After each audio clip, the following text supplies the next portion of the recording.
High বন্ধুরা, আমার চ্যানেলে সবাইকে স্বাগত। পকোড়া খেতে কেই বা পছন্দ করে না, আর যদি সেটা হয় বৃষ্টির সময় সন্ধ্যাবেলায়, তাহলে তো জাস্ট জমেই যায়। তো চলুন দেখে নেওয়া যাক আজকের আমার পকোড়ার রেসিপিটি। আজ আমি বানিয়েছি ম্যাগি আর বাঁধাকপির পকোড়া।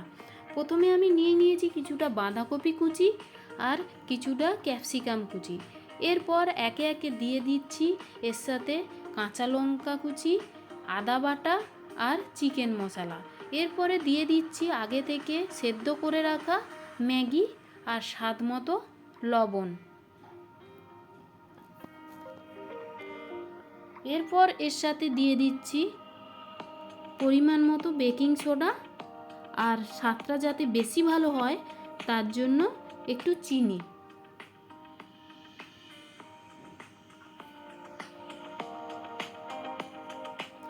এরপর এর সাথে দিয়ে দিচ্ছি পরিমাণ মতো কর্নফ্লাওয়ার আর বেসন।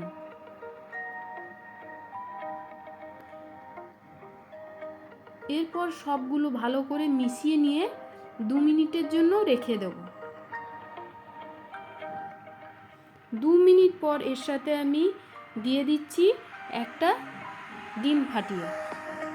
সবগুলো আবার ভালো করে মিশিয়ে নিয়ে 2 মিনিটের জন্য রেখে দিচ্ছি।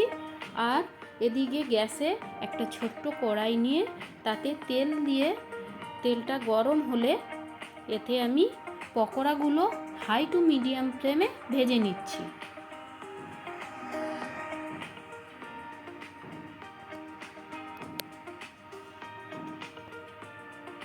দেখুন পকোড়াগুলো সবগুলো তেলে দিয়ে দিয়েছি। এরপর আমি পকোড়াগুলো ভাজতে থাকি আর তোমরা ভিডিওটা দেখতে থাকো। আর বাড়িতেও বানাও, যদি ভালো লাগে তাহলে কমেন্ট করতে ভুলবে না কিন্তু। এরপর দেখুন আমার আগের পকোড়াগুলো সবগুলো হয়ে এসছে। এবার আমি এক এক করে সবগুলো তুলে নেব।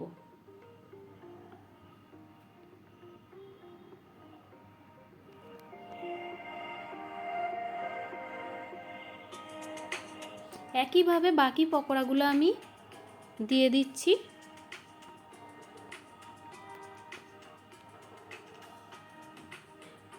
দেখুন আমার পকোড়াগুলো প্রায় সব হয়ে এসছে, কি সুন্দর।